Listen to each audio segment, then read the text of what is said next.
Hi there, my name is Hans de Meijer and I'm a supplier of optimism and inspiration.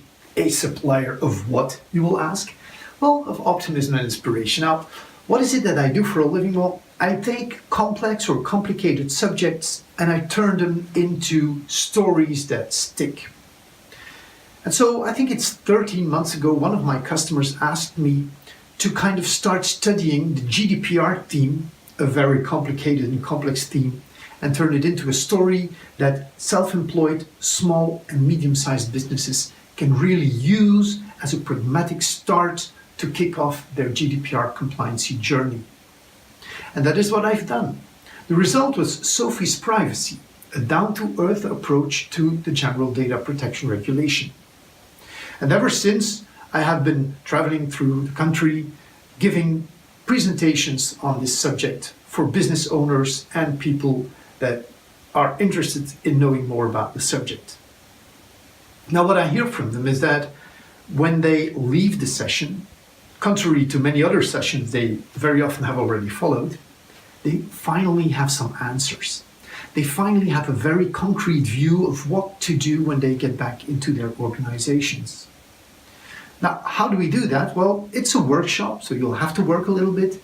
And we kick off with a little overview of what GDPR is and what it is not, and how it complements the existing laws that we already have. And then we dive into the world of Sophie. And we look at Sophie as an employer. She looks for a job. How does GDPR impact job applications? And what can we do with curriculums, etc.? Next, once you have your staff operational, how do you educate them? Do you need to do amendments to their contracts? What about collective labor agreements? Are they replaced by GDPR, and so on and so forth? Now, Sophie is a marketing specialist, so we will accompany her in her GDPR journey, starting with the website. Is your website GDPR compliant? Do you know what cookies you gather, what IP information you gather, etc.? If you have a contact form, is it a secured one? If you ask data, do you need consent? What do you do with existing customers and prospects? Do you need to kind of warn them that you're working on GDPR or not? Do you need a data protection officer is one of the other questions we'll highlight. So once we have looked at your inbound and outbound marketing activities and how they will be affected by GDPR, we then focus on where the data is stored in your organization. It will be in-house, it will be outside, it will be in a mobile way, and it will be dealt with by people, subcontractors, suppliers, customers.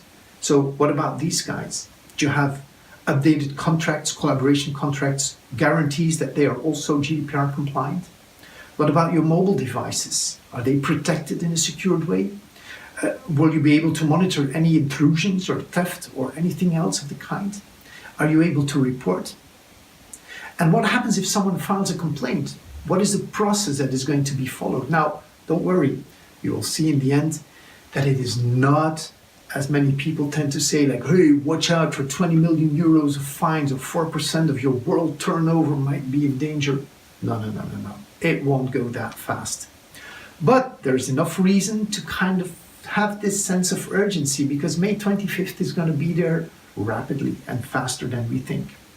So free up some time in your agenda, look at the dates and the places where I will be talking about GDPR, and join in, and just join the many other very happy participants who are now, thanks to the inspiration they got, working on a very concrete action plan to become as GDPR compliant as they need to be within their market segment.